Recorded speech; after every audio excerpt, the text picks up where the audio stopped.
So how do someone get life insurance? Do they need to contact you, Esther? That gonna contact Esther. Hey, Esther, can you help me get one? Or what's the process? Yes. So my first advice is to whoever, your listeners or whoever wants to get a policy, once you align yourself with someone, make sure they are properly certified. I am certified in California. I display my California license anywhere. So anybody can go into the Department of Insurance and search for my license number and they'll see I'm fully licensed.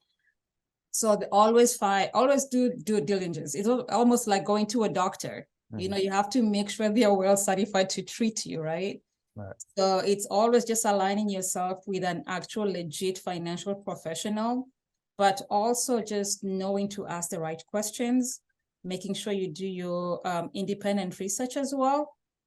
And just and the one thing that I recommend as well is when you line yourself up with a financial professional, you get your life insurance policy. That professional needs to ensure that they actually maintain contact with you. Now they're part of your family for life. Okay. Because if anything was to happen to you, they need to communicate with your beneficiaries, right? Right. So they become your family member. And because life events happen along the way, they should meet with you regularly to see what has changed in your life. Do we need to reduce your policy amount? Do we need to increase it? Or you got married, or you got divorced, or you had a baby, your baby's going to college. So all these different things they have to know. Wow. It's almost like having a CPA. So they are part of I call them board of directors. You add them to your board of directors. Wow. Yeah, that's good to know. Yeah. So someone cannot just go, sign up for a life insurance by themselves. They always need a financial advisor to help them, or they can just do it by themselves.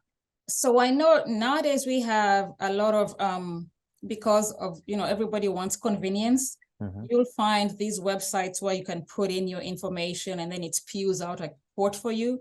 It still will direct you to a financial company or financial professional because they have to work with an underwriter to approve your policy, make sure you're in good health, and you get the right rating for the amount that you're applying for.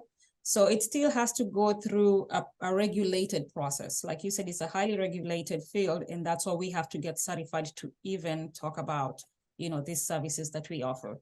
Yes. Like even to give advice, you need to be certified to give advice about it. Yes. And, also, you have great skills in college planning. So, any advice on that? Yes. So we try to start college planning at probably an age that nobody's thinking about planning for college for their kids.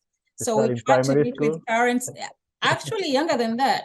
We try to meet with parents as soon because you can actually use a life insurance policy to plan for your children's college. Oh, yeah. So we try to get together with parents. A newborn baby can actually get a life insurance policy, and you can start putting away $50.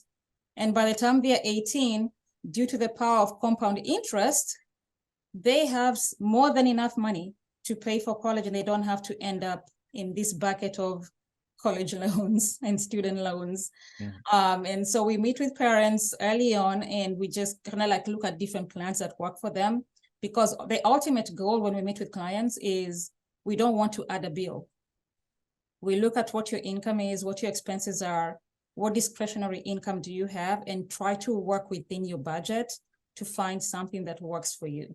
Because if I add an expense to your budget, that will be the first thing you get rid of when you're unable to afford it. So we try to make sure that we are working within what you have available. But for college planning, we try to educate parents on how to actually leverage life insurance and the power of compound interest to subsidize taking out loans. Yeah, so the college debt, student loan debt crisis, what's your thought on that? Right now, we're talking about, debt forgiveness, and some people are for, some people are against. So you have a huge student loan debt crisis. Most people cannot afford paying them, or the interest rate keep going up because the Feds, right? Because they increasing the interest rate. So what's the solution? What can we do about it? So as far as the student loan debt, so I know we do have a partner company that works with our clients who are struggling with credit card debt, student loan debts. But my take on that is why I actually push to become a certified financial educator, because through that certification, I'm able to go into high schools. I'm able to organize workshops, because once you catch those kids at that point, by the time they go to open house at colleges, I don't know if you've been to an open house, the first people you see are tables of credit card companies, and they're giving you water bottles, and they're giving you, first year 0%. An 18-year-old does not understand what that means. They just know they have a card and they're spending somebody else's money and they get to pay the minimum payment. But if they did understand that the compound interest works against them as far as debt, meaning if year 2, your interest rate goes up to 25%, using the rule of 72, which is the compound interest rule, that means your debt is going to be doubling faster than you can even catch up. And that's how we end up in this problem with the student loan debt, because again, those interest rates are so high. So at this moment, I really have no take on the solution. I don't know if there's a solution, but for me, I think the solution is starting the financial literacy education early on, right before even kids start considering college, because they have to understand what they're getting into. Otherwise, we are setting them up for failure.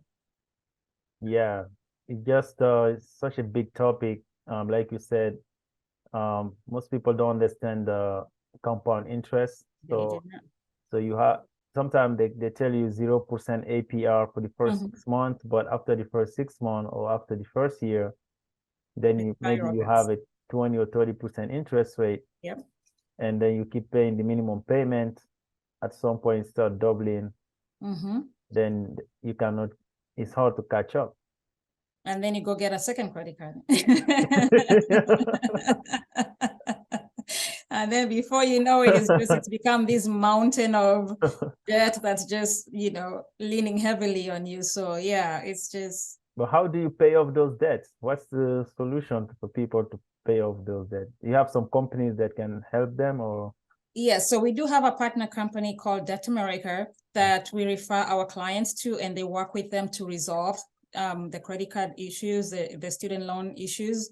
And I know we have industry professionals out there like Dave Ramsey and others who have methods of working through debt. Some of them, it's kind of like, start with the one with the biggest amount and work your way down. Others is the reverse.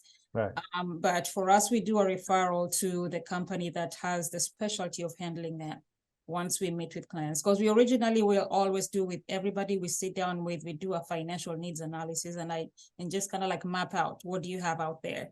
And then with that information, because I partner up with almost 100 different companies, I can scout and see this is going to be the best company for MD for his student loan. This is going to be the best company for him with this other, probably estate planning or something else. So that's how we do it. It's just leveraging other areas and other professionals. Wow. Yeah, that's good. So buying a home, how that can you leverage home ownership to build wealth? Great question. Area outside my expertise, but you know what I love about being in this industry is that I'm able to partner up with different professionals. So I partner up with real estate professionals. So if I have a client who's talking about home ownership, I know who to call and say, hey, I have a client for you. Please sit down with them, educate them. My driving motto has been, because I know for the longest time, it's always been said, owning a home is the American dream. Right. I don't believe in that. I still rent. And the reason I rent is because I assess my financial situation and say, am I really able to afford a home right now? Right. Right now renting works for me, especially after the heavy rains that we just had in California. I had so much damage to my house. I had to get a whole new roof. I had to repair a fence. Right. But because I'm renting, that did not have to come out of my own pocket. So that works for me right now. Right. So I think home ownership it's a big feat. And people have to be ready for it, not just because, I feel inadequate because I don't own a home. You have to actually holistically look at your finances. Are you able to handle owning a home? Because owning a home comes with additional expenses. Yeah. You have homeowners insurance. You have all these different things that you have to pay.